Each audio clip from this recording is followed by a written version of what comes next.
key points here before we dive into the meat of our content here.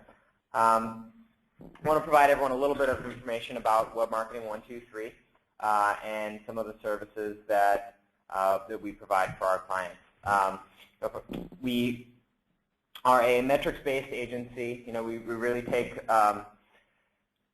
in turning our clients' online visibility into measurable results, as you see there. Metrics are very important for us and definitely something that we can continue to rely on in the digital world as we continue to make marketing decisions that are driven by data. We also want to point out that we're one of the fastest growing private U.S. companies this year. We were within the Inc. 500. We've experienced 800% revenue growth over the last 3 years. So we're very excited to continue to grow and increase our capabilities as an agency. And we definitely want to share some of our findings with you today. A couple practical matters that we often get. A couple questions we'd like to address up front. First of all, are the slides available? Yes. You can just email SEO@webmarketing123, and we can send you a copy of today's presentation.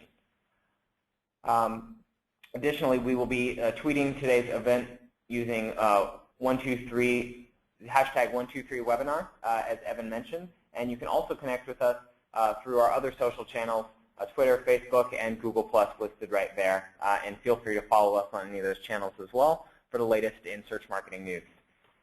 Also, if you are ready to take the next step with us and you would like to speak with one of our analysts and request a complimentary SEO assessment, we are more than happy to schedule that call and sit down with you and analyze some of the challenges that you guys are facing on your website, whether it be SEO, whether it be paid search advertising, social media, website redesign. We'd like to hear about your challenges and understand how Web Marketing 123 might be able to help. All right, so we want to start today's presentation off with a quick joke. And the joke is an SEO expert walks into a bar, bars, pub, public house, Irish pub, drinks, beer, wine, liquor, Grey Goose, Cristal, etc. So this is how SEO works, right? You just put in whatever keywords you want on your page and write as many of them as you want so you can show up and rank for as many things as possible. Well, it's definitely not the case, but it is a little bit reflective of how SEO used to work. At a very simple level, sites could get away with this kind of practice in the past. You could just put all the words you wanted on your website, and if there wasn't too much competition, you're the one who used that word the most, Google might rank you highly. And given there's many other factors in this, however, this is a practice we call keyword stuffing, which is against Google's guidelines. We would never recommend. However, the distinction that we want to make is this is a practice that at some point was commonly used. And so really the world of SEO has been changing dramatically. I've been in the space about 3 to 4 years, and the practices that I was aware of when I first got in the industry really have completely changed. And as web marketing has been around for 8 years, we've definitely seen major changes, and really every year we are consistently shifting our focus and our strategy based on how Google tends to rank sites. So as we look at our agenda today, here are some of the things that we're going to be covering. So first of all, we want to talk about what were some of the recent algorithm updates and really what that's lended our strategy to. Content creation is a major part of that, and we'll explain why. We'll also move into specifics to on-page, what you need to be doing within your website to provide the type of quality that is going to, type of quality content that is going to attract not only search engines but also users. Your target market is reviewing your site and reading your content. It's very important that we take a very strategic and well thought out approach to addressing this target market. We'll also be touching on off-page optimization in terms of link diversity. You see how content really ties into link building as well. And then fourth piece is we'll touch on AuthorRank and what are kind of some of the directions that Google is going to better authenticate sites and tie into the on-page and off-page content. So to get started here, obviously, consumers are relying on search to research products and services. In fact, there are about 4 billion searches every day, and about half of those people are specifically looking for products and services. And we can look up search volume by individual keyword and see how many people are searching on each specific word and where we should spend our efforts. However, at a high level, it's very clear that people are using the web for their business research, for any type of research really, and are looking to buy things online, or at least get in contact with the people that they will be buying things through. Something to think about as think about for a second the user perspective of someone who is going to be searching on Google and looking for something in particular. I think one of the main reasons that people use Google has about a 70% market share, with Bing and Yahoo making up the majority of that other 30%. One of the reasons people continue to go back to Google is because Google will give them the results that they're looking for, or hopefully. And the reason that this is so important is because Google's reputation is at stake every time a user searches. Anytime Google is delivering non-relevant results, that's kind of a ding on Google, and really that is very important for Google to be delivering the results that are most beneficial for their users. As we think about how you evaluate the search results, it's important to realize that there are actually people at Google and people that Google hires called the Google Search Quality Raters. And those are people that are manually evaluating the search results to see if the algorithm that Google has that produces the results that you see every day are matched up with what people perceive to be quality results based on what they're looking for. So because Google's reputation is on stake, they make about 500 algorithm updates each year. And most of these algorithm updates are very subtle. They're minor tweaks. You probably wouldn't know the difference or realize they're necessarily happening. However, it's very important to note that Google is consistently trying to improve their results, as their reputation really is on the line, and their goal is to deliver the most useful content to users. So I have to ask, if there's 500 algorithm updates each year, a couple, I would say 1 to 3 very major algorithm updates each year, when's the last time that you updated your SEO strategy? Are you aware of these algorithm updates and what that means in terms of how you need to target things differently, or how you should be approaching your keyword strategy and the words that you're going after? It's definitely important to stay ahead of that curve continually, as Google is going to continue to be making updates each year. So a couple recent highlights. The caffeine update was in 2010. It's one of the major updates, and this update allowed for near-instant indexing, which fed the hunger for real-time information. And the idea here is that people are searching on Google for things that are happening as we speak. You can see news results that show results within the last hour that were posted, and Google is serving up results related to these queries. So what the caffeine update really did was allow for Google to index pages faster and to give people more relevant and real-time information based on their queries. In 2011, the major algorithm change we saw was the farmer, as it was initially called, or the panda update. It was first called the farmer because it went after the content farm type of website. And what I mean by a content farm is a site that aggregates content from around the web and has tons of content. Google loves content, so they traditionally ranked very well in search engines. But the quality of this content was not very high. Paid links were placed on these sites, and these sites were scraping content from around the web. It could be duplicate content that was on another website. These people could be stealing your content just by scraping your website and pulling that content and actually getting credit for that. Obviously, that isn't too fair, and is definitely not reflective of quality search results. So this algorithm change was addressed a way for Google to algorithmically weed out the sites that had low-quality content, and a way of defining that within their algorithm. So there are a number of factors that they did there, and that algorithm change affected about 11% of websites. So it's a really major change, and definitely threw a lot of businesses for a loop if they did get affected by that algorithm update. And then the Penguin update was the major algorithm change in 2012. And what Penguin did was struck at shoddy and shortcut optimization tactics.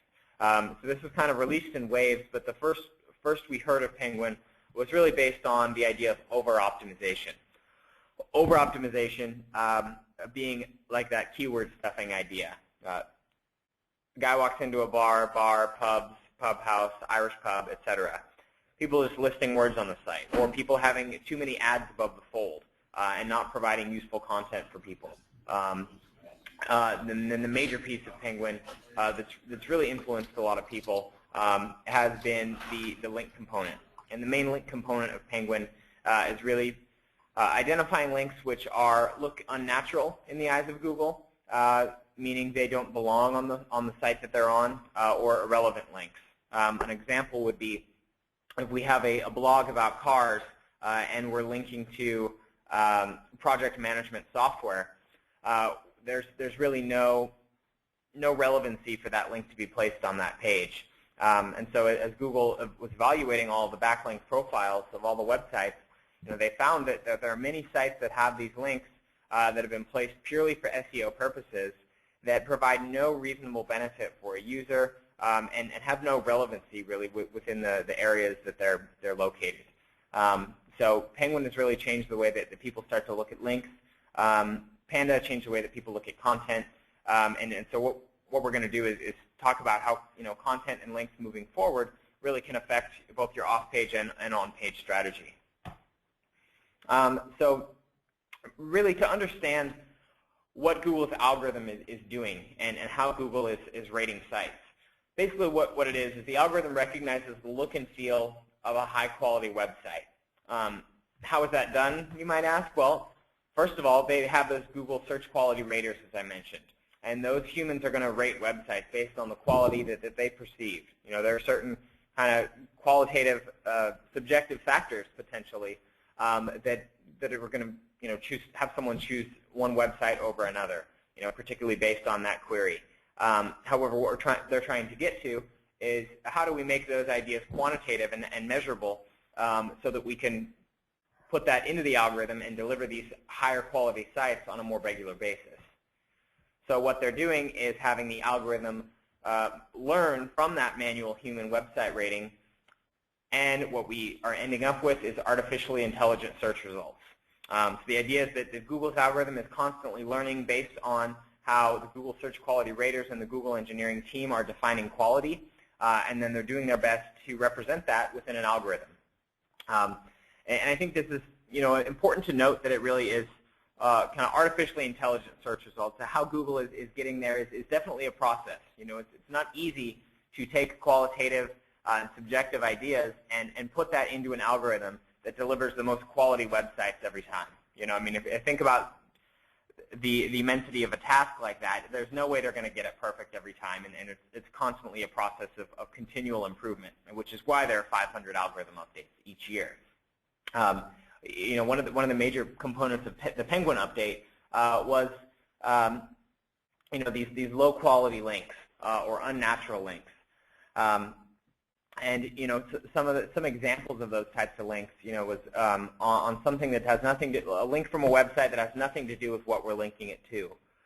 There have been a couple of examples that Google has given out where there's an article on a page, and with let's say it's talking about fitness and the best fitness regime or regimen that you should take. And then within that article, it says you should exercise, for at least 30 minutes of cardio per day. And then out of nowhere, it says a keyword like payday loans or project management software or GPS tracking. Whatever that keyword is, it doesn't belong in that article, in that context. And so those are things that Google pointed out. These are practices that we've never used. So, in a lot of ways, people thought that the Penguin algorithm kind of changed the game. But really, what Penguin did was start to find algorithmically or with this artificial intelligence where these sites are coming from and how those are measured. Previously, Google wasn't able to necessarily penalize all of the sites that had these low-quality links, and these links were actually passing credit. So what they've done now is by incorporating more things into the algorithm, the idea is to better align with the manual human rating of websites. Again, not perfect, but that is always the goal that the Google is striving for. And with every algorithm update, particularly the Panda and the Penguin, a lot of controversy around those algorithm updates, just because the sites that were hit are definitely losing money because they're not seeing the traffic that they're normally seeing. And so a lot of correspondence with Google and with the Google web spam team, led by Matt Cutts, who's the head engineer for their search quality and web spam team at Google. And what Matt Cutts has consistently said is that the goal really should be to create high-quality, engaging content for your users. And he kind of, obviously he provides some more detail and provides some detail on some technical aspects, but in a lot of ways it's really that simple. And so I really want to kind of drill that point in as we think about, human rating of websites. SEO can be kind of very intuitive in that way. Besides some of the technical implementation of how to communicate properly to Google, always think about how you would perceive a website, and that's what Google is always trying to accomplish within their algorithm. Google is trying to understand what is a quality website, what does a quality website mean, and how can they deliver those quality websites at the highest rate for their users. So let's just kind of keep that in mind as we move forward. Additionally, Google doesn't rank sites, it ranks pages. And every page must assert its relevance for a particular search term. So that goes right along with that idea of creating quality results for those searchers. For example, if I search for, I'll use my example of project management software, and there's going to be probably 100 million results for that particular term. So you can imagine that the terms that are the top 10 on the first page out of 100 million better be pretty darn good.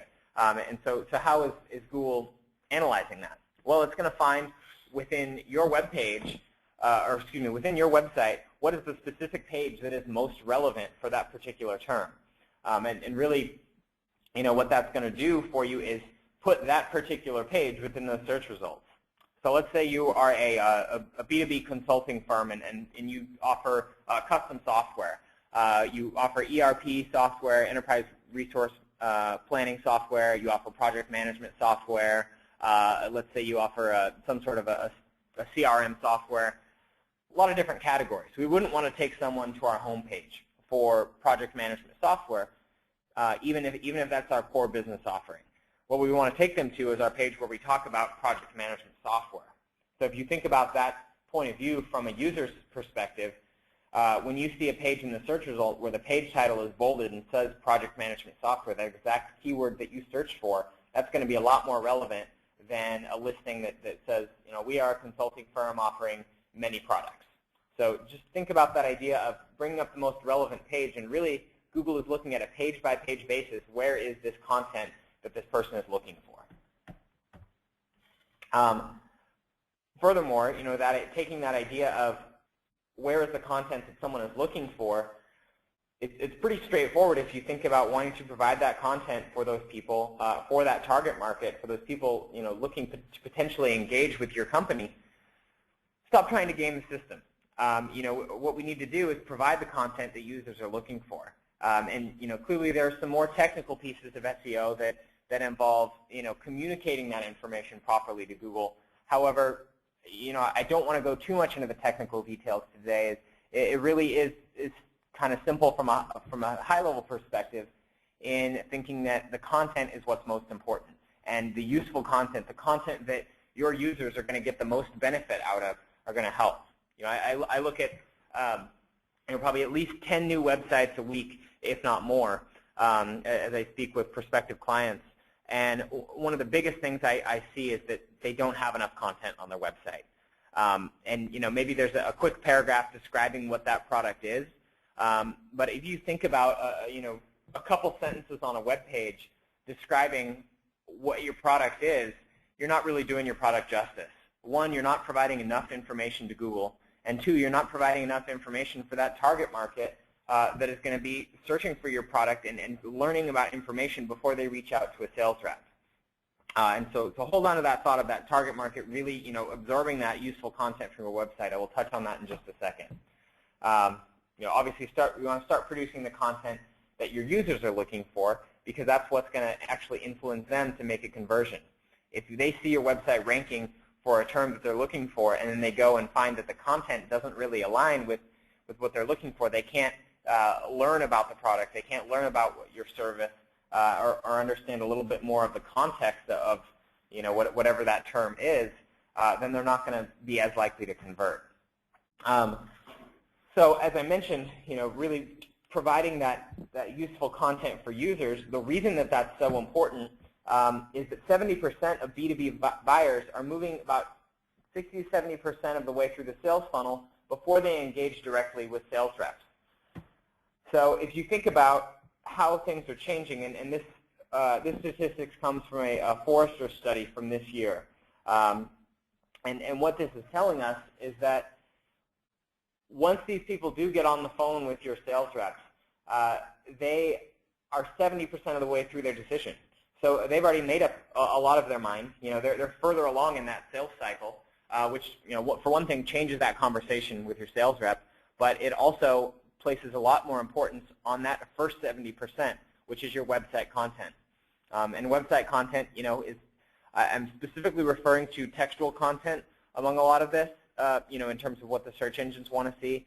But that could also be in the form of, white papers for download and video content and other engaging mediums. So, we do want to diversify our content, but at the very minimum, we want to have plenty of textual content, at least about 500 words on each of your targeted pages for Google to read, and then for your audience to read once they get to that site. And important to note that it doesn't need to be all textual content necessarily, but the text is important as Google needs to read it. And having one big block of text may not be the most impactful and conversion-friendly type of approach, but we definitely want to organize that content in a way that is useful for our users, and Google will help pick up on that. So as we think about adding that content to our website, and really our website filling in that first 70% of that sales cycle oftentimes, I ask you this: is your website robust enough to function as a virtual sales force? Are we providing people with all the information that we require? Do we have marketing materials that we hand out in brochures or PowerPoints? Is that information all on the website? If it's anything that we're willing to give away for free, we should put it up on the website and allow people to find that content so that Google can find that also. So as we talk about content, we really need to preserve or improve, we need the content to preserve or improve our search rankings.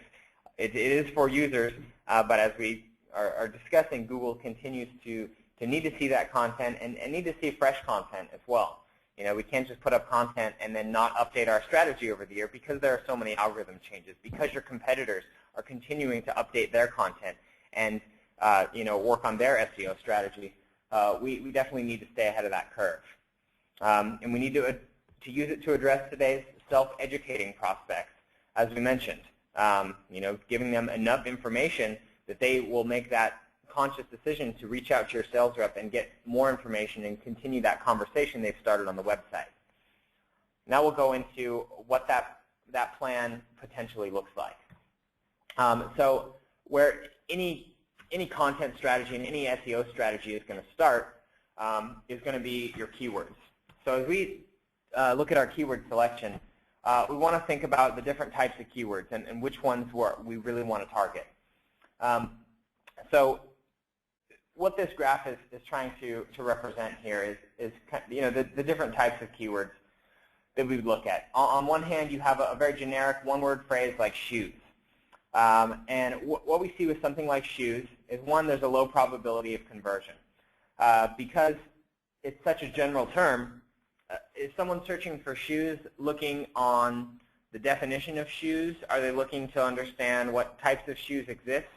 Are they looking for a shoe distributor Are they looking for a shoe store local to them, or are they looking to buy shoes online? If you're selling shoes online, shoes is a keyword you definitely want to be found for. But if you think about the mentality, always going back to what is someone looking for when they do this search and what information are we displaying for them, shoes is not likely to lead to a purchase on that particular visit.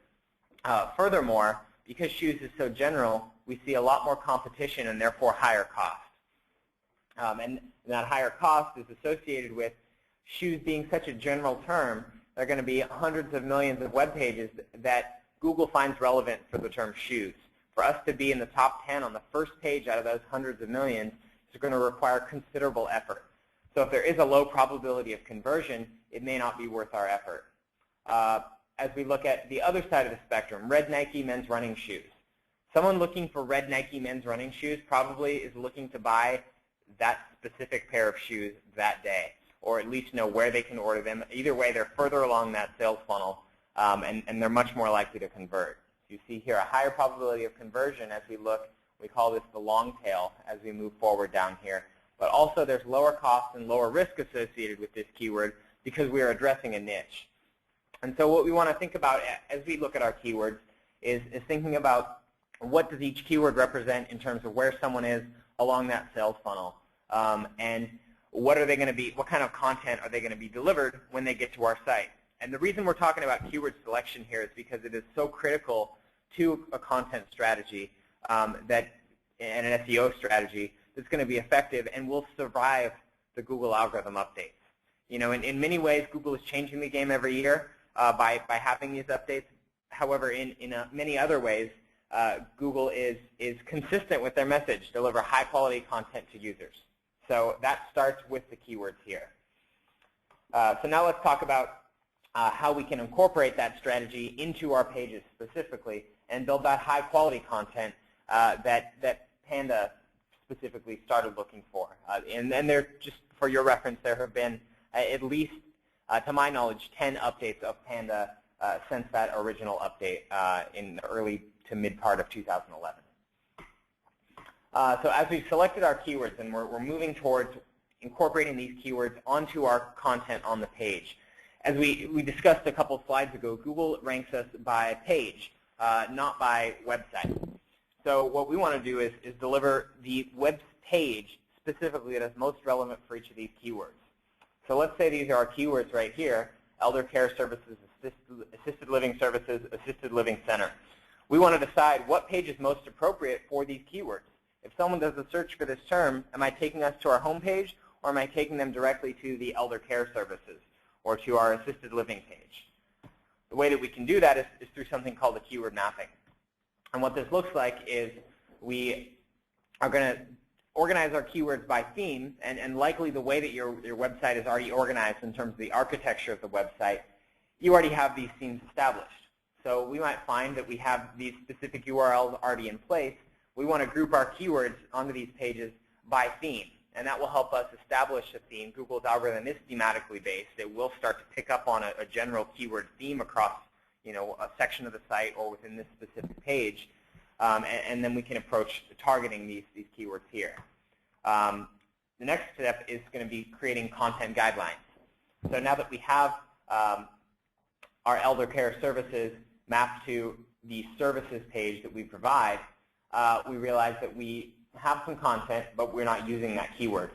So we want to add 2 instances of the word elder care services so that Google finds that keyword and potentially users see a little snippet of that content in the search results. And when they're taken to that page, they're actually reading about what they searched for. And really that seems so basic, but you'd be surprised how many people kind of push back on that idea and of using all these words specifically. If these are the words that we've identified as relevant that our target market is searching for, why wouldn't we be using them within the page? Here's what our content guidelines look like as a whole. So this is kind of our roadmap for which keywords are we going to be targeting on each page. And this is how we can develop an entire content plan for our website that is integrated with a specific SEO strategy. And now that we have this content plan, that's where we can take the idea of writing the most useful and unique content for our users and putting that together actually on these pages. Another idea I want to cover is the idea of content siloing. And this is the idea of a thematic structure. So if we have a website that has 3 different themes, mobile, SMB, and enterprise, likely each of those sections might have potentially other keywords or other pages that kind of fall under that section. So we want to group things by those different themes and then organize the architecture of our website around that. And that's what is taking that thematic idea of what people are searching for, but organizing it in a way that Google can understand it. So we want to thematically group pages around keywords, link pages within the same groups to further strengthen the theme of the website. So within the SMB landing page, let's link to each of the individual SMB pages that go into a little more detail. And from those pages, link back up to SMB, further creating relevancy within that theme. And then once we do that, the search engine spiders can see a theme across the site that will make sense. Another thing we can touch on in terms of content is we might have duplicate content across our pages. And there's something called a canonical tag that we can use to differentiate pages that have this similar content. And the idea here is what we're telling Google is say we have a product page where we have an iPod case that's made in pink, blue, and black. If we want to present Google with the most relevant page, Google might be confused because they see that there's a page for pink, blue, and black, but otherwise it's that a specific case. Maybe we have a if someone searches for red Nike men's running shoes, they could be potentially taken to that page where they are listing the red shoes. But if they're looking at just Nike running shoes, that content might be more similar to the other page. So what we want to do is tell Google, of all these pages of identical content, this page is the most useful. Please prioritize it in the search results. Otherwise, Google will make that determination on their own, which may or may not work out for the better. But we absolutely have control over that and can tell Google that this is our preferred page for this particular theme. And that helps give Google a more consistent message. And it's really along the lines of that keyword mapping idea where we have each of our keywords on a specific page. That way Google isn't confused about which page of our site to bring up in the search results. And we can deliver the most useful results to our users. All right, we are on to the third section here. I apologize, I know I'm moving a little fast. We've got a lot of content to cover today. Maybe we could do a quick pause. Evan, are there any questions from the audience that have come up so far? We've had a lot of great questions, actually. One was asking about how do you understand what's a high cost or high competitive keyword? How do you differentiate between the keywords that you are aspiring to rank for? That's a great question. And just so everyone is aware, also, you can ask these questions through our chat box. We do have analysts standing by to answer your questions, and if there's time at the end, I will answer a couple additional as well. So for this question, a great question to figure out, what makes a competitive keyword. I would say, a couple factors. Really, it's how general the keyword is. So if you think about a term like shoes, what could that mean? Or actually, sorry, let's not use that example. Let's use project management software. That is a fairly specific keyword. We might want to look for project management software providers to even be more specific. The more general version of that would be project management. Let's say you make project management software. A keyword that would be too general would be project management. Are you looking for project management styles or methods or software or companies or consultants? Think about all the different variations that can come off of a word like that. And it's much better for us to go for those 3 to 4 word phrases than just that more general term. By going after those more specific terms, we're going to be found more relevant, and we're going to figure out the ones that actually apply to us. Because there are going to be hundreds of variations of the term project management, not all of those are going to apply to us. So let's take the 10 keywords that are more specific to what we do and apply that to our website. And by being more focused, we're going to seem more relevant to Google. And so that's kind of a qualitative way of thinking about that. And one thing you can do is look up within the Google Keyword Tool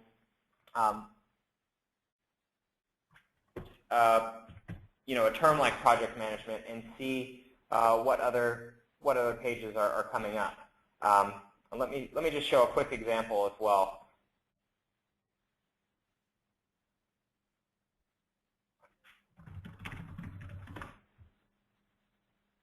All right, so if I do a search for project management, what I'm going to find here, Google has this little thing that says about 517 million results. This is what I was saying. There's hundreds of millions of results.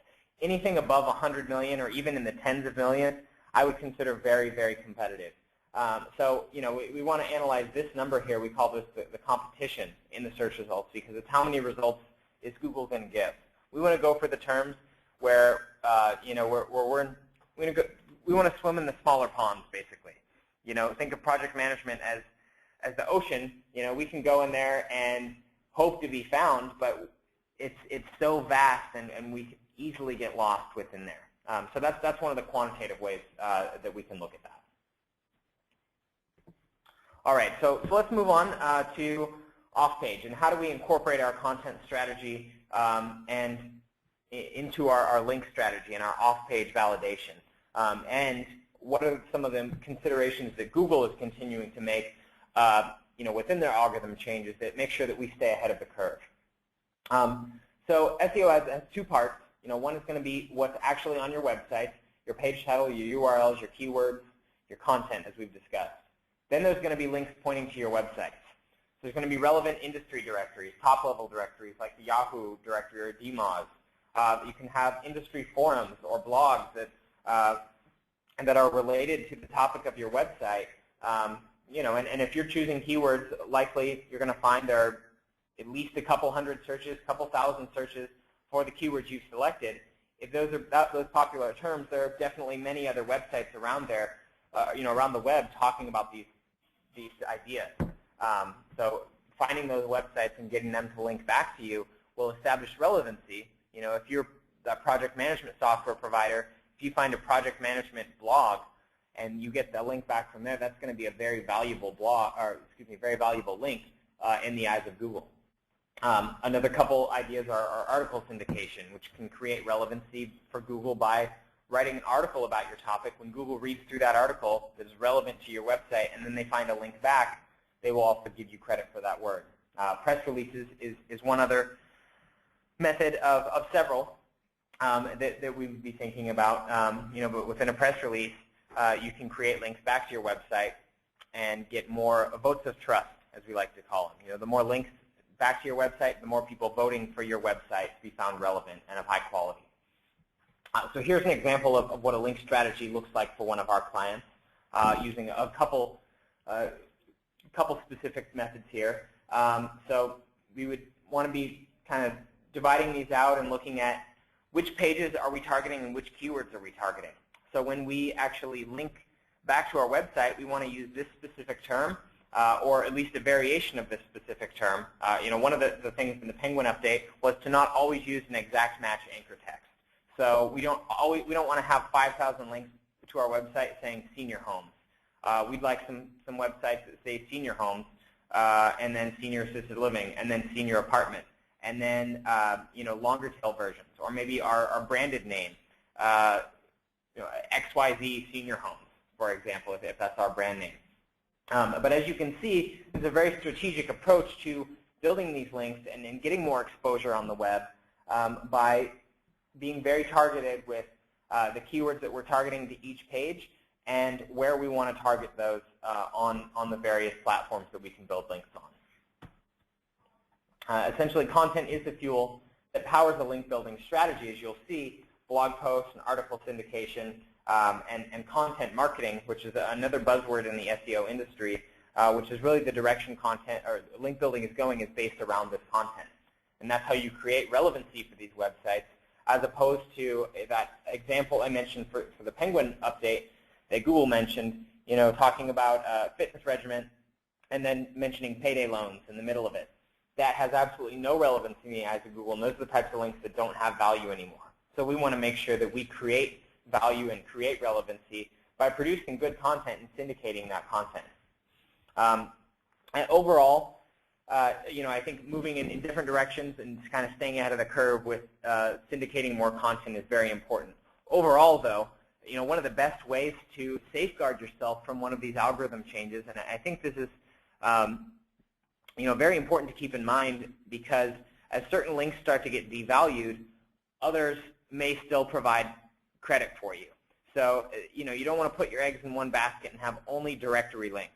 If the only websites you're using are directories, and if somehow Google starts to devalue some directories or devalue the types of directories that you've acquired links from, then all of a sudden your rankings are going to plummet.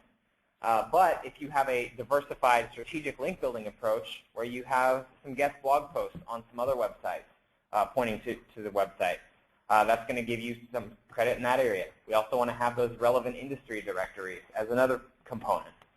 We also want our social media profiles linking back. Social media is something that's been slowly incorporated into the algorithm updates. As early as the fall or winter of 2010, basically end of 2010, Google and Bing went on record saying that social signals are starting to matter in the world of SEO. So by properly linking our social profiles to our website, we can start to get some third-party credibility from there.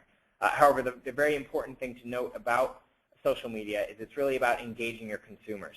So don't do social media for the purpose of SEO. Do social media as a method of reaching out to your customers and really having that direct line with them and getting engagement from your customers. That's why customers are following brands online, is because if it is a brand that they buy from, they can directly interact, they can see updates, and that interaction is actually measured, in terms of, and I'm not referring to how many people like you on Facebook, but when you post a something on Facebook, how many people are sharing that content to their friends? Or if you post a tweet, how many people are retweeting that?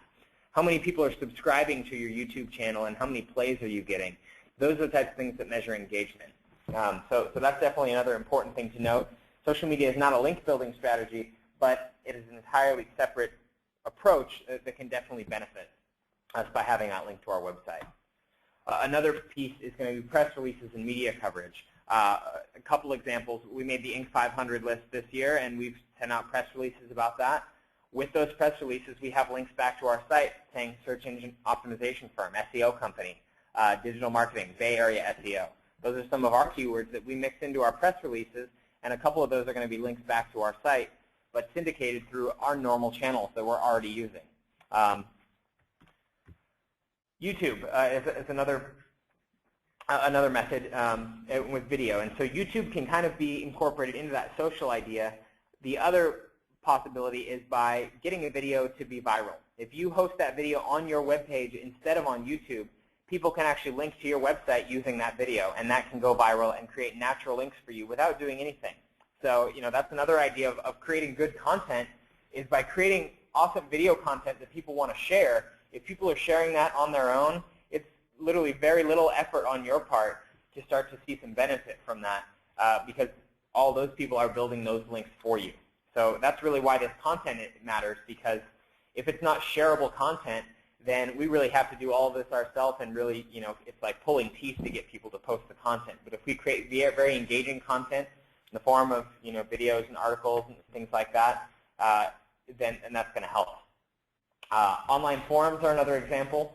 So Quora is a great example of forums where people are asking questions and getting them answered.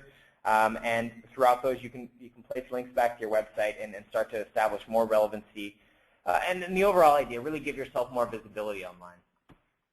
And then the last piece would be content syndication. And I kind of mentioned content, in terms of videos, but this could be articles, this could be white papers, this could be a PowerPoint presentation you post on SlideShare or Scribd. You can also post an infographic. If you have a lot of data in your industry and have some interesting stats, present that in a really rich and compelling way that that's easy to understand, the type of content that you see shared on your social media channels and posted on blogs. If you can create that type of content, that's how we can acquire more of those natural links. And I want to touch a little bit more on video here as well. Really, the value of video is immense. This is definitely the moment. We had a webinar last week on using video for your marketing and for SEO purposes. Part of the reason is because an indexed video stands a 50% or 50x chance of ranking on the first results page rather than a textual page. And the reason for that is twofold. One, there are much less videos out there than there are textual pages and content. So that's a way that you can get ahead of your competition. If your competition is ranking really well on all of their SEO terms, and because they have thousands of pages of content built out, that's hard for us to compete with. What we can do is compete more on the video front, where there are probably much fewer videos that are found relevant for our particular keywords. The other reason is that Google is placing a priority on video content because they know that people like video. Video is engaging, it's useful, it's a great medium to communicate your value propositions, and so it's definitely something that you should be thinking about focusing on. One more thing. There's a 40% higher click-through rate than a plain text ad on video on the search results page. If you think about searching for something and there's a video that can offer you that information versus searching through a website and kind of digging for that information, most people are going to be likely to click that video. This is just an example of how we can use video. So using a video transcription, Google can't read that video, but Google can read a transcript of the video and understand what keywords are being used there. So again, this is a way for Google to find your content, to find your videos, but then for your users to go to the page and interact with your brand in a very useful and compelling way. All right, so we're on to our last section. Just have a couple minutes here left, so I will be moving a little bit fast. Apologize for the speed here. One of the things we want to really think about as we think about future algorithm changes is AuthorRank. So Google will be asking for credentials and references. This started becoming more popular with the Panda update, where Google started to give preference to content published by authenticated and established authors. And how is that done? Well, you've probably seen in the search results these types of pictures.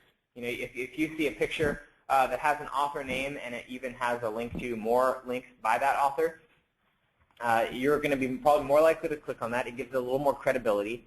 This seems a little bit more like journalism than the kind of anonymity of the web.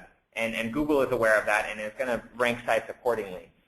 If we have this credibility by listing these authors, then Google is going to say, that we know this is a specific author, we know this is your unique content. If someone else tries to post it, it's already associated with you, and starts to give you more credibility. How we can do that is by listing your author on the web page, and you can use this little tag called rel equals author tag, and that will denote the author, and you can also link that to your Google Plus page. So by having a Google Plus page and linking that from your articles that you're writing, you're establishing author relevancy and credibility in the eyes of Google. So again, this is just kind of how you can do that. It takes an hour or so or less to set up a Google Plus profile and to associate anything you've written with that Plus profile, and that will help increase the specific rankings of those pages. And so this is one step that has been taken already, but this is the direction that we continue to see things going. Google trying to better understand quantitatively somehow what content is more credible than others. And this Google Plus authorship will absolutely help. And also what it will do is allow people posting a lot of articles to get a higher authorship ranking. And people that see a lot of engagement with their articles are going to see benefit in there through Google. Other ways to boost your author rank. We talked about Quora earlier as a place to answer questions and kind of establish some credibility and cradling back to your website. You can actually see answers within Quora within your Bing social sidebar. And what you'll also see there is our Klout score. If you don't know about Klout, it's a tool that analyzes your kind of social authority and social standing. How many followers do you have? How engaged are those followers with you? And how are they interacting with you? So we can see the Klout score right there. You see that some of those things matter. Also want to touch on real quick sorry, no, I'm jumping through this content pretty quick. We just have a few minutes left here. A couple other things that are, some major industry trends that search is moving towards and technology is moving towards. How will these be incorporated into search? So mobile. Search results on mobile devices are going to favor websites that are optimized for mobile, first of all. So if you have a mobile version of your website that Google can prefer that has good content on it, then Google is going to be more likely to rank that website within the mobile search results. Additionally, if you have a website that is not a separate mobile website, but it's optimized for mobile, Google will rank that higher as well. And one thing, if you think about searching for something on your mobile phone and getting a website that's not optimized for mobile, very hard to read. You're probably going to leave. You have the much easier user experience if you get there. And again, Google is trying to create the best user experience possible. So very important that you think about what your user experience is, create the best experience for your target market, and that will be reflected in the search results, or at least as Google moves forward and continues to make algorithm updates, those types of things are going to become more important. Load times and usability are a few of those factors. Here's a link as well if you would like, I'll give everyone a minute to jot this down if you'd like to mobilize your site now. And this is a tool from Google that will allow you to kind of see what are some of the changes that you need to make and how to make your site more mobile friendly. Voice search is another thing we wanted to touch on. Essentially what we're seeing with voice search, and as voice search continues to become more popular, as mobile devices potentially start to be a more dominant medium that people are researching their information, or even tablets, things that don't have easy keyboards. You're not necessarily sitting at a desktop. Putting in voice search is going to give you a lot more push for the top 2 to 3 results. More of that winner-take-all trend or mentality. Particularly if something like Siri is giving you a couple options, it's a whole different way of looking at something versus typing in a query, analyzing through the search results, scrolling through with the mouse. So even more important for us to be in those top couple positions as people are using things like mobile and voice search. So that concludes the majority of our presentation. We want to highlight here that we are experts at building top-line revenue growth for global enterprises with targeted, cost-effective digital marketing. And all of that is going to be in line with these algorithm changes. I know I mentioned a lot of kind of very general things that kind of have to do with the entire strategy. But really, that's where a successful SEO campaign comes from. And having that clear keyword and content strategy that is directed towards users. And I can't emphasize that enough. Don't write for the search engines. Don't base your content around the search engines. Write it for users, and they will come in and find that content useful. And writing engaging content is not necessarily easy. But that's of course what our jobs are as marketers, is to create great creative content that people can read. And by doing that and establishing more credibility through these channels, Google is going to start to pick up on that. So here's a couple of our clients that we've helped achieve success in the digital world. So a couple names you might have heard of, both mostly some B2C brands here, but we also have a very large B2B client focus as well. We would like to ask you to check out our website. You can download our 2012 State of Digital Marketing Report. It's also available on our homepage, webmarketing123.com. This report, we analyzed over 500 marketers and asked them what were some of the things that are most important to you as you're analyzing your budgets for the following year, and analyzing your strategy. You can also get a free consultation with us, as I mentioned at the beginning. You can talk to me or one of our other analysts, and we can talk about SEO, pay-per-click, paid advertising, social media marketing. We can talk about how you're measuring and how you're setting goals and metrics for your website, and also how for a lead gen campaign, what's the effectiveness of that? How do we measure that throughout the pipeline? and through that sales cycle. These are several of the main services that we offer. Our goal is really to attract more quality prospects, improve organic search rankings, and convert more leads. So if you'd like to request a consultation, reach out to SEO@webmarketing123. And this is actually our business development manager, Mike's email here. He was originally supposed to present this presentation, so we just didn't get this updated. You can reach out to mike.t@webmarketing or alex.d@webmarketing. That's alex.d, D as in dog.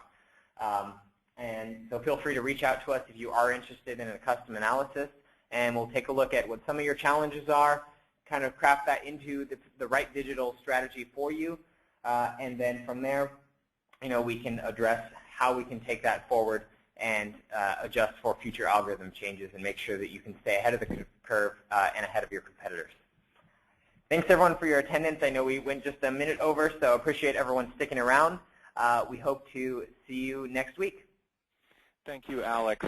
Next week, our webinar topic is basically when to throw your agency under the bus, 4 signs of an underperforming agency. I want to recommend folks to take Alex up on the offer to spend 30 minutes going over competitor analysis or taking a look at the keywords that you're currently optimizing for or think you should be optimizing for.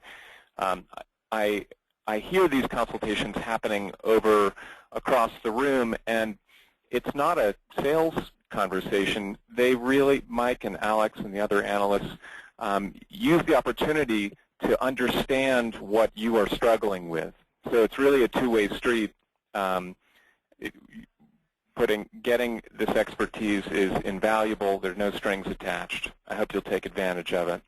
Thank you all for joining us. We hope you'll tune in. Every week we have new content, and we're very happy to be answering your questions as well. Thank you.